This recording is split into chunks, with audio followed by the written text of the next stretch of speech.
Magandang araw mga kaibigan.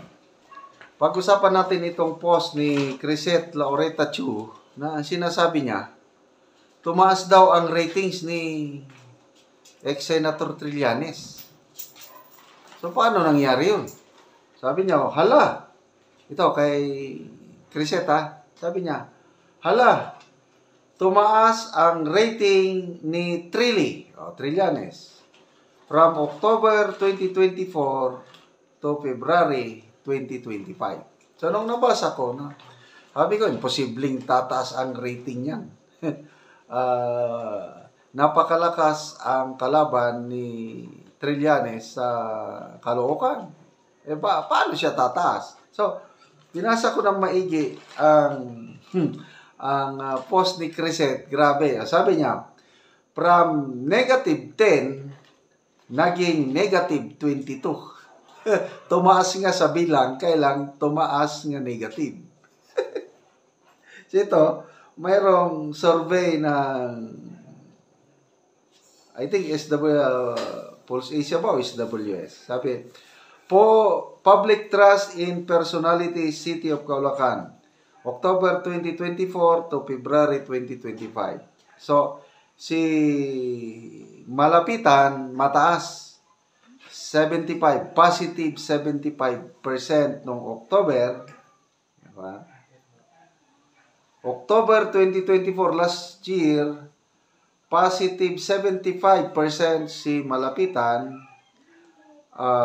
February of 2025, ganon pa rin, positive 75 net trust rating.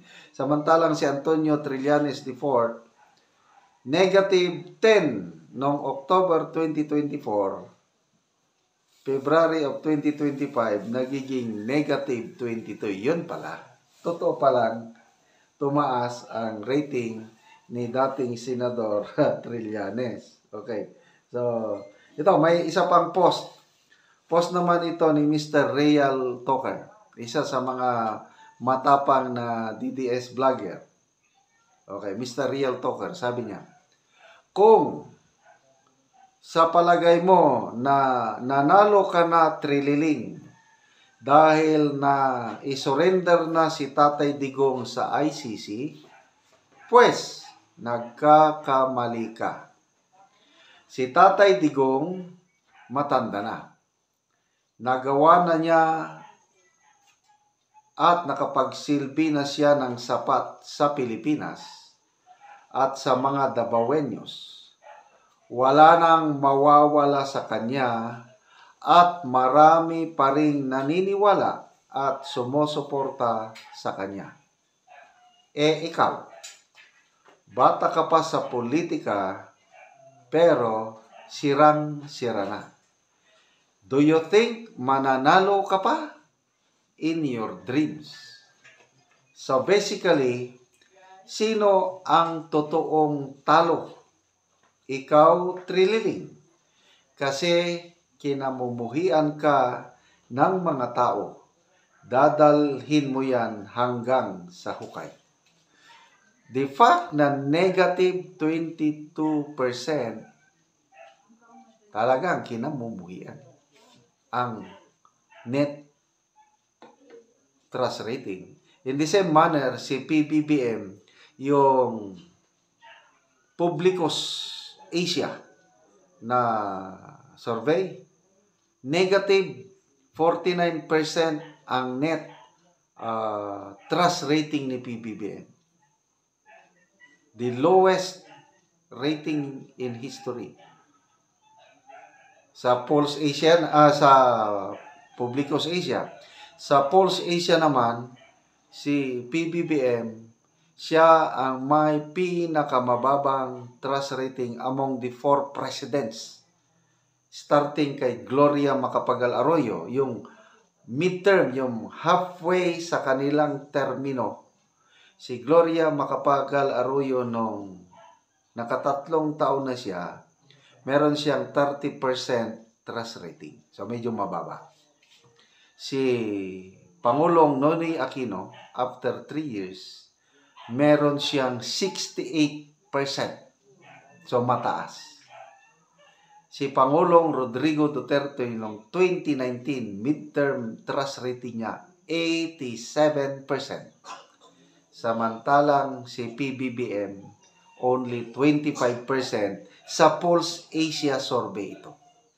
So, pinakamababang trust rating sa 4 na presidente ng Pilipinas, ito na si PBBM. So, balik tayo kay Trillanes. Negative. Ano ang maaasahan ng isang Trillanes kung negative ang trust rating? Maraming napapanood sa Facebook Reel. Nangangampanya siya. Kumakaway. Wala man lang pumapansin. Pumasok siya sa palengke. Makipagkamayan. Ang mga tao ayaw makipagkamayan. Anong mapapala niya sa ganyang attitude ng mga tao sa kanya? Isinusuka na siya. Hindi naman daw siya taga Caloocan. Bakit nagkandidato siya doon? Nagtataka ako bakit na gano'n. Okay, magbasa lang tayo sa mga comments. Sabi ni Mr. Real Talker, tumakbo kang kapitan sa lugar na pinamumunuan ng NPA, siguradong mananalo ka. Okay. Medellina Sapio, the game is over.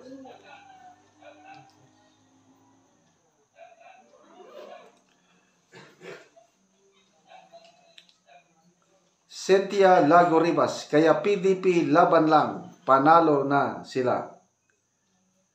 Daine Bartolone, correct, kahit pagiging tanod, di siya mananalo.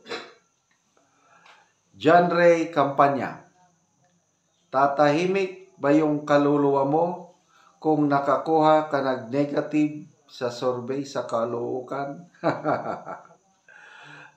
So, I don't know, sa PBBM administration ngayon, yung nagne-negative ng kanilang trust rating, nakakatulog pa sila ng maibig. Kaya malaki ang trabaho, dapat mag-double time si Auntie Claire Yosek Castro. Paano niya papuputiin ang itim nga record ng administrasyong ito? Kasi kula lang daw ang kailangan, papuntang paputi na. Napakababa ng rating. So, good luck kay ex-Senator Trillanes sa kanyang kandidatura sa Caloocan.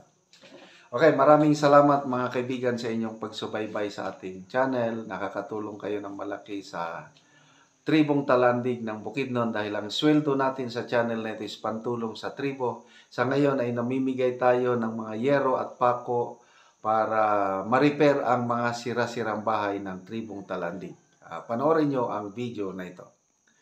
Muna po ni ang tagan og yero. Salamat ni kay nakaabot na gyud ang gihinabang sa mong sin sa mga galon. Naga-video ang gahinabang pud sa mo tanan ni ang hinabangan diri sa Bukidnon. Hinaot pa nga magpadayon sa paghinabang. Galing ka dito sa Og mo ni ang agianan nila. Ilang kuya. gusto na sinang mailing sa tagdubag ko. Hinaot kaya nagkaraila sa sinabang. May sinira pa rin. Kung may sabang pagay tama no makabot o nagkali sila mga tao may nabangan dyan.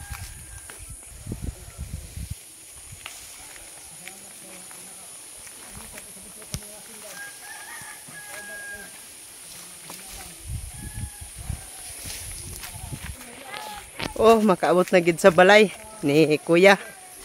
Muna ni ang ilang balayan.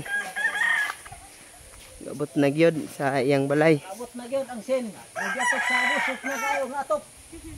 Og muna ni ang balay sa natagaan na Mogyero.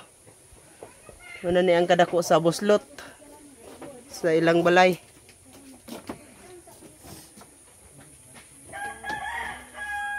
Og gibutangan lang gani og mga dahon apan ang dahon laya na so wala na gyud magsilbi.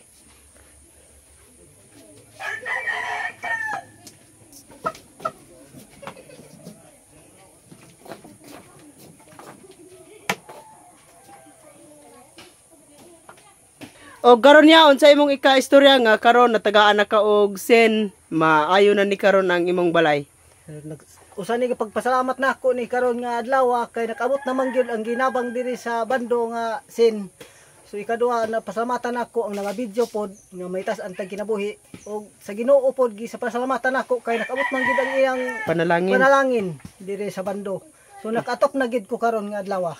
Mga hutib niya nga magpadayong gyapon ang ilang mga hinabang sa mga katawhan. Oo, Hinaot karon nga tagaan mga hinabang ang mga nagkalisod karon diri sa garden og sa bando. Oo. So sige salamat ya. Sa hatag og sin sa mga video. Sige salamat.